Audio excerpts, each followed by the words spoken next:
قابلمه‌تون رو روی حرارت ملایم رو به بالا قرار بدید. 2 قاشق غذاخوری روغن رو در قابلمه بریزید و اجازه بدید به مقدار کافی داغ بشه. بعد از اون پیازها رو به روغن اضافه کنید و شروع به سرخ کردن بکنید تا زمانی که پیازهامون نرم بشه. بعد از اینکه پیازها نرم شدن وقتش هستش که پودر زردچوبه رو اضافه بکنیم و برای 1 دقیقه سرخ بکنیم. بعد از اینکه پودر زردچوبه سرخ شد نوبت این هستش که عدس و لوبیا سفید رو داخل پیاز اضافه بکنیم و برای 1 دقیقه سرخ بکنیم. بعد از اون تا نصف قابلمه آب بریزید و در قابلمه رو گذاشته و زیر حرارت ملایم و رو به بالا اجازه بدید که حبوبات ما نیم پز بشه.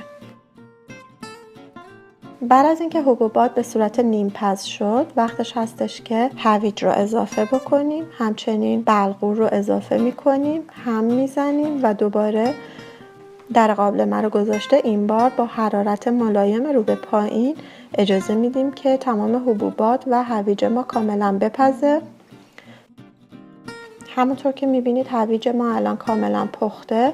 الان وقت اضافه کردن سیر هستش. سیر رو اضافه میکنیم، همچنین برنجی رو که داریم اضافه میکنیم، جعفری تازه، گیشنیز تازه و اسفناج رو نیز اضافه میکنیم. همینطور کلم رو اضافه میکنیم و 5 لیوان آب اضافه میکنیم به آشمون. کاملا اینا رو با هم مخلوط میکنیم و درش رو میذاریم و اجازه میدیم زیر حرارت ملایم رو به پایین کاملا سبزیجات پخته بشه. آش ما الان کاملا پخته، سبزیجاتش کاملا پخته شده. الان وقت اضافه کردن نخود و همچنین نمک هستش. اینا رو اضافه میکنیم، مخلوط میکنیم، میذاریم 5 دقیقه روی حرارت ملایم رو به پایین بمونه و بعد از اون این رو از روی حرارت برمیدارید. آش ما آماده هستش و میتونید اضافه کنید به ظرف سروینگ.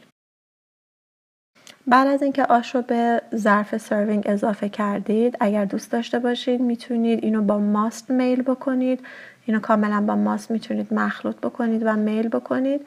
آش فوق‌العاده خوشمزه و سالمی هستش، مخصوصا برای زمستون. امیدوارم خوشتون اومده باشه و اینو درست کنید. تا برنامه‌های بعدی، خدا نگهدار.